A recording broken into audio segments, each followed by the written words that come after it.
In order to get more creative, I would encourage young people to be not afraid of making mistakes. It's okay to fail while exploring a new trail of thought. Know that usually there is more than one solution to the problem.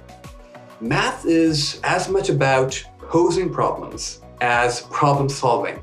And at that point, creativity is noticing where there is something worthwhile investigating. As a student in math, I think it's important to remember that math isn't just like random symbols on paper. Like, math can mean something.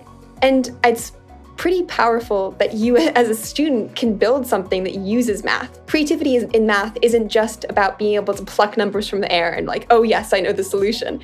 It's about being able to use problems that help with your daily life.